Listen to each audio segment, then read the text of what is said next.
Shalom, shalom, Zion. Shalom. Excuse the accommodations. I'm sitting in my car, but I had a few thoughts that I wanted to share with you.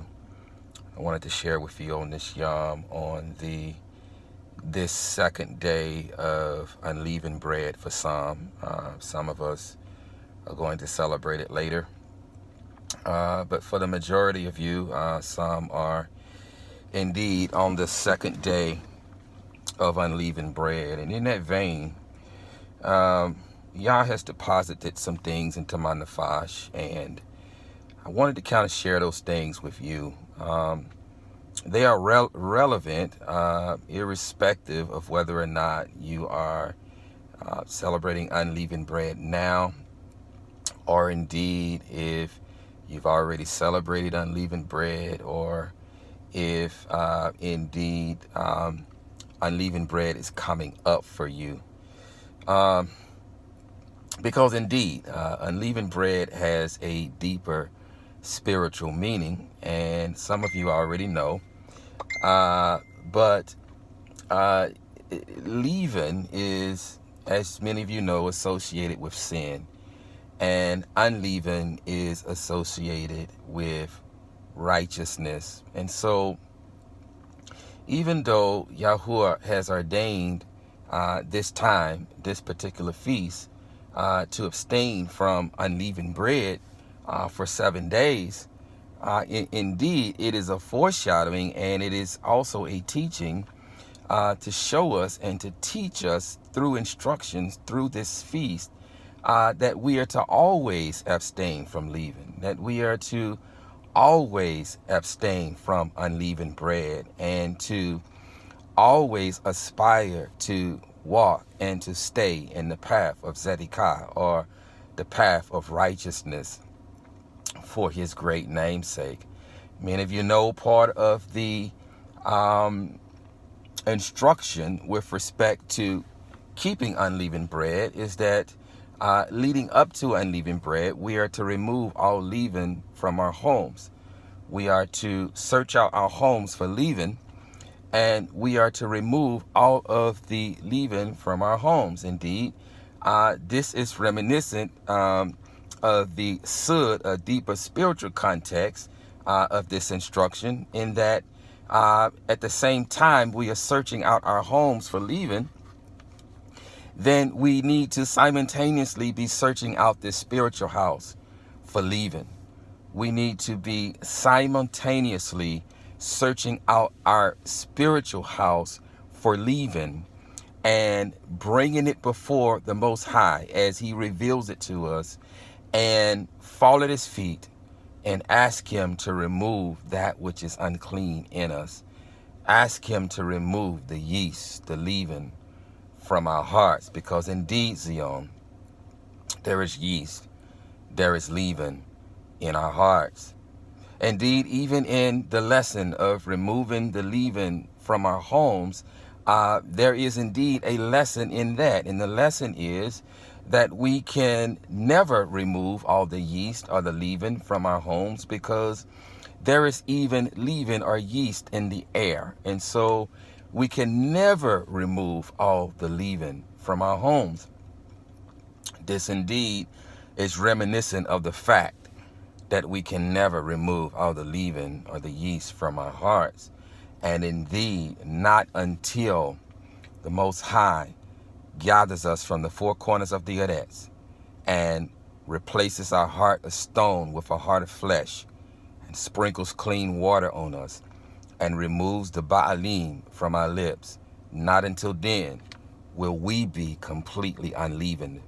Not until then will we be completely unleavened. Until then, we are to aspire with all of our heart, mind, and strength to remove the leaven from our heart, or in other words, bring the leaven to Yah so that he can remove it as he reveals it to us.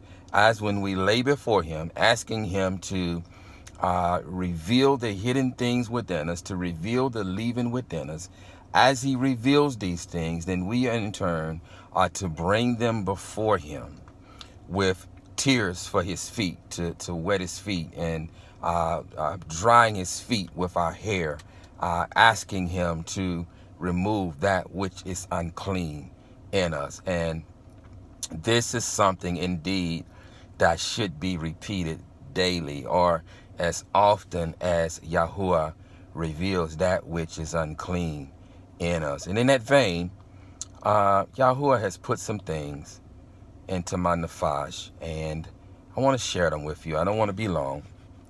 I was once a Christian preacher, and one of the things that is often repeated in from Christian pulpits is, "I won't be before you long," and Yah willing, I won't be before you long today. But I just had a couple of things that I wanted to share with you, and my thought process comes from Tehillim, or Psalms, the 26th chapter, starting at verse 1, reading through verse 2. And it reads, "Rule me rightly, O Yahuwah, for I have walked in my integrity, and I have trusted in Yahuwah without wavering." Hear me. Examine me, O Yahuwah, and prove me. Try my kidneys. Try my kidneys and my heart. Try my kidneys and my heart. Now, the Hebrew word here for kidneys is the Hebrew word kilyah. Kilyah. Kilyah. Kilyah. And it is sometimes used interchangeably with leb, or heart, because it is reminiscent of our inward thoughts, of our inner being. Both the leb and the kilyah, our kidneys, is reminiscent of our inner being, of our inner thought. Indeed, sometimes again, kilyah and leb are used interchangeably, as they both mean heart, or leb, our inward parts. However, kilyah takes it a step further, and this kilyah then takes on a different complexion, as kilyah also means our innermost being, our inmost being, that secret place, our innermost being, the deepest place of our being. This word kilyah, it takes on that meaning. It takes on that meaning. And so, in other words, indeed, surely our heart contains some thoughts, because thought in our heart, our lab, is synonymous. But kilyah, our kidney, takes on a deeper context, a deeper complexion, because this is reminiscent, or this is indicative of our innermost thoughts. Our innermost thoughts, those secret thoughts that you think are hidden, those secret thoughts. Kilyah is indicative of those innermost thoughts, Why is this important? Why am I making this point? Well, first, let me preface that we need to understand something. We need to understand the physical.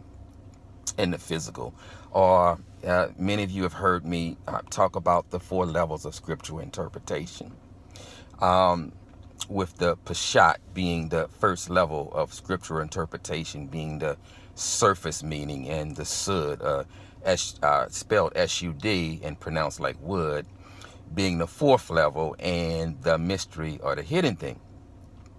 So looking at this from a Sud level, with respect to the different function of the kidney, and the liver, and the heart, what function do they serve in the physical? What function does the kidney serve in the physical? We're reading here from a medical perspective. It says here, the kidneys are 2 bean-shaped organs, each about the size of a fist. They are located just below the rib cage, one on each side of the spine. Every day, the two kidneys filter about 120 to 150 quarts of blood to produce about 1 to 2 quarts of urine composed of waste and extra fluid. The operative word is waste.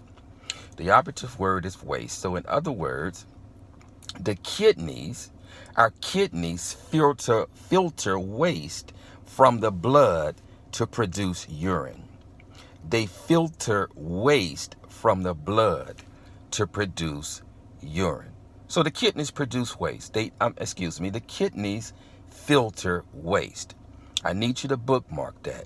The kidneys filter waste. I need you to bookmark that and how that relates to Dawood here saying, try my kidneys, my khilya, and my heart. Try my kidneys, my khilya, and my heart. By the same token, what does the heart do? What purpose does it serve? Does it serve in the physical? What is its pashat meaning? What does it do? Again, reading here from a medical definition, it says here, the human heart is an organ that pumps blood throughout the body via the circulatory system, supplying oxygen and nutrients to the tissues and removing carbon dioxide and other waste. See, there's waste again, and other waste. So in other words, the heart also filters waste. The heart also filters waste. So what does that have to do with sovereign Dawood here saying, rule me rightly, O Yahuwah, for I have walked in my integrity, and I have trusted in Yahuwah without wavering. Examine me, O Yahuwah, and prove me. Try my kidneys, try my khilya, and my heart. And my heart. Again, both organs filtering waste. Both organs filtering waste. Now, to get to a deeper sut meaning of this proclamation by sovereign Dawood, to get to a deeper sut meaning, or in other words, to get to the mystery or the hidden thing of what sovereign Dawood is saying here. And again, I don't want to be before you long. Again, I was once a preacher, a Christian preacher. I'm still a proclaimer. I'm just no longer a Christian proclaimer. I am a proclaimer of truth.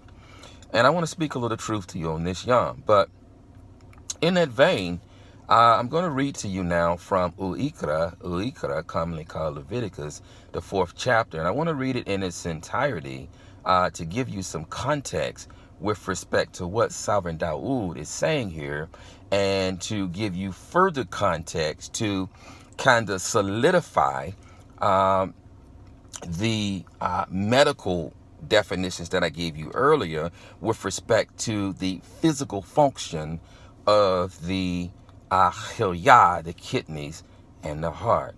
The kidneys and the heart. Beginning at verse 1 in Uikra, Leviticus, the 4th chapter, beginning at verse 1, it reads, And Yahuwah spoke to Moshe, saying, Speak to the children of Yashar'al, saying, When a being sins by mistake, again, against any of the commands of Yahuwah, which are not to be done, and shall do any of them, if the anointed Kohen sins, bringing guilt on the people, then he shall bring to Yahuwah for his sin, which he has sinned, a young bull, a perfect one, as a sin offering.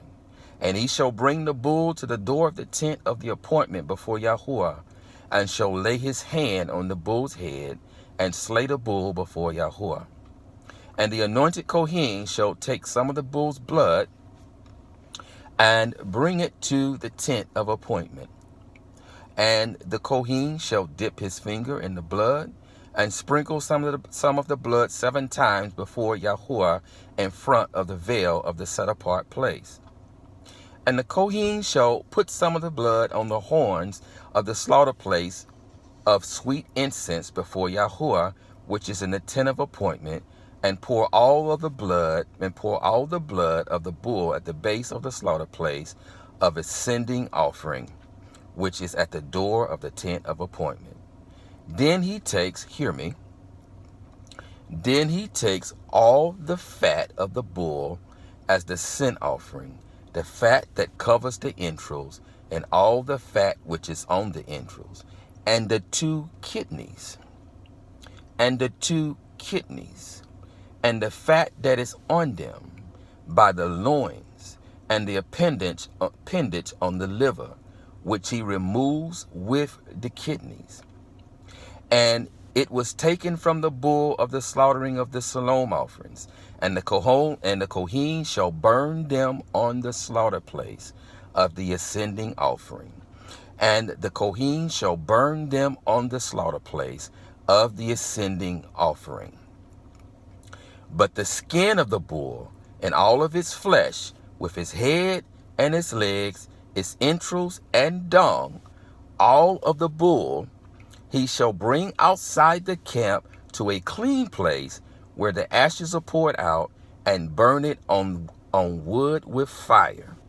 Where the ashes are poured out, it is burned. It is burned. So the only thing here that was offered on the altar, that was placed on the altar for the atonement of a Kohen who had sinned, was the two kidneys, was the fat that was on the kidneys, was the fat that is on them by the loins, and the appendage on the liver, which he removes with the kidneys. This is all that was burned. This is all that was placed on the altar for the sin offering to make atonement for a Kohen that sinned. Everything else was burned outside of the camp. Now the question is, why is this the only thing that was burned on the altar? Why is this the only thing?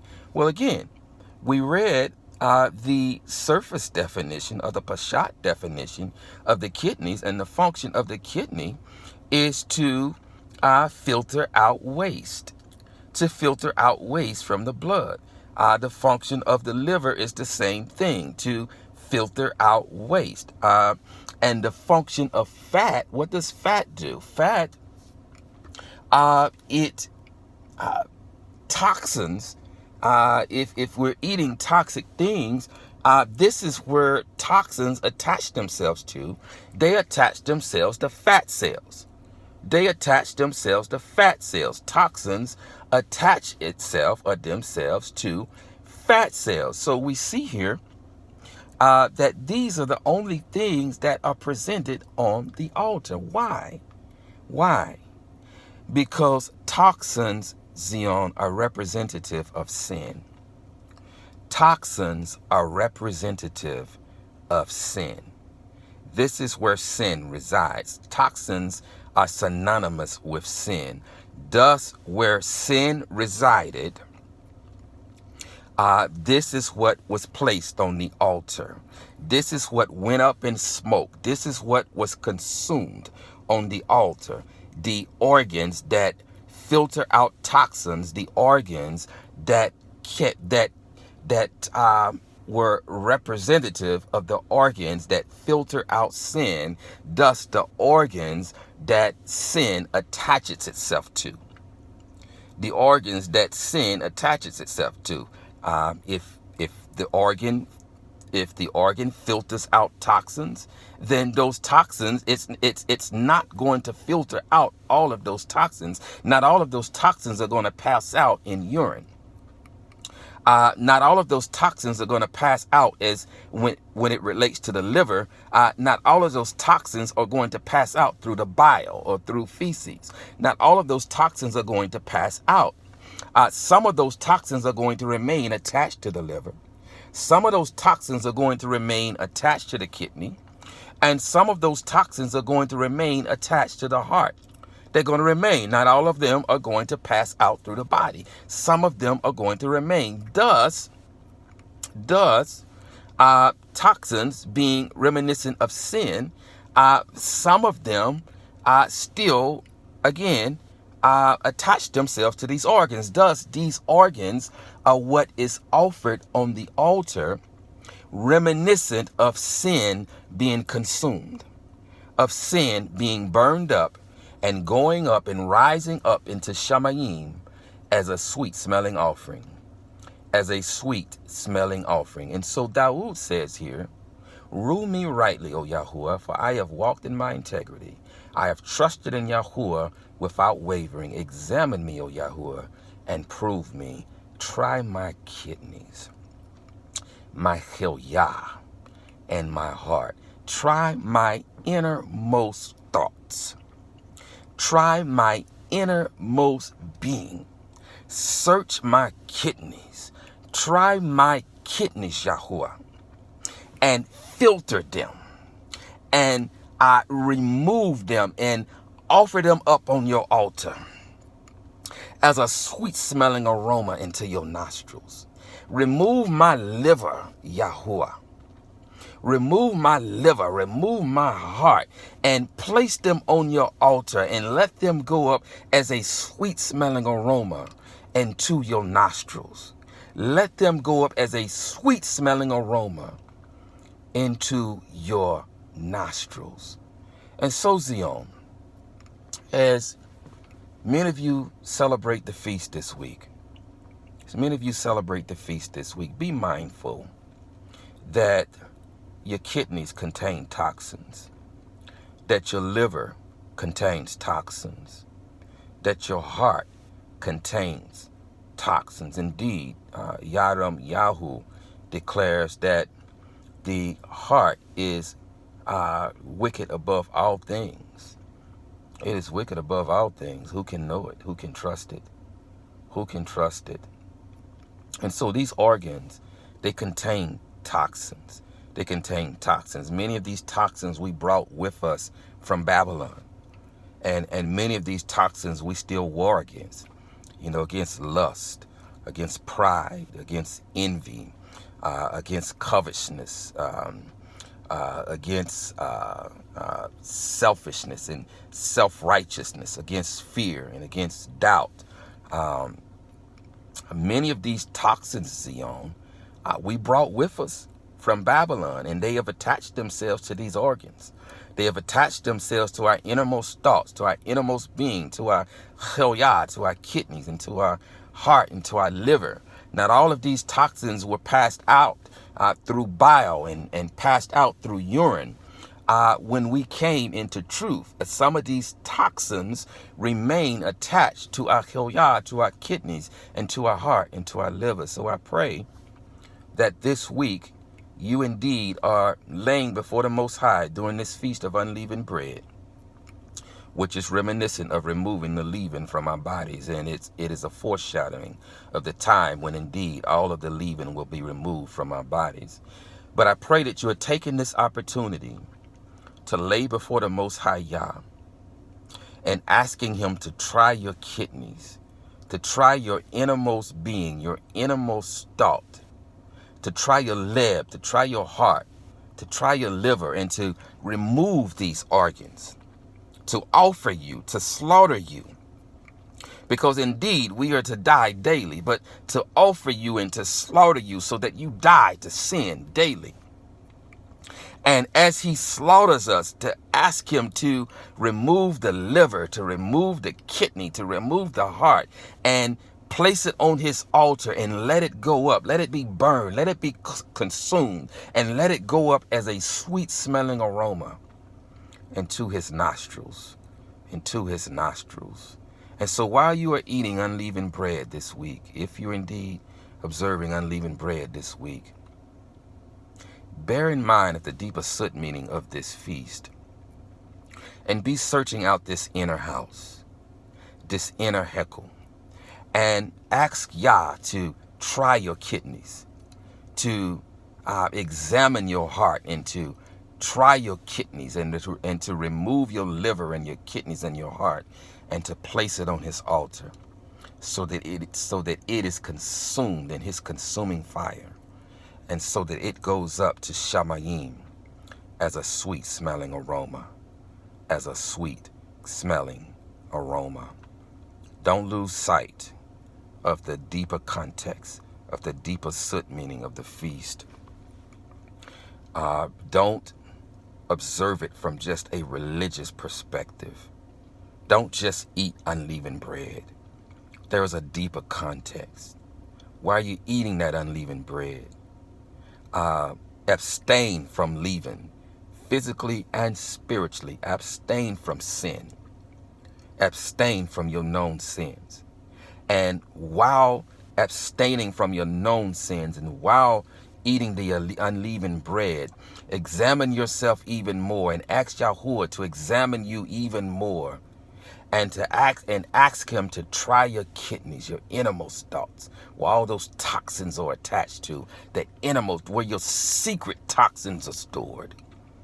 Where your secret toxins are stored. Ask Yahuwah to try them and to remove them as he slaughters you, and place them on his altar and offer them up as a sweet smelling aroma into his nostrils. I pray that this has been a barakah to you. I pray that you have been enlightened. I pray that you have been edified. Yahuwah barak you and guard you. Yahuwah make his face shine upon you and show favor to you. Yahuwah lift up his face towards you and give you shalom. Thus you shall put my name on the children of Yasha'al, and I myself shall barak them. Amen, amen, amen.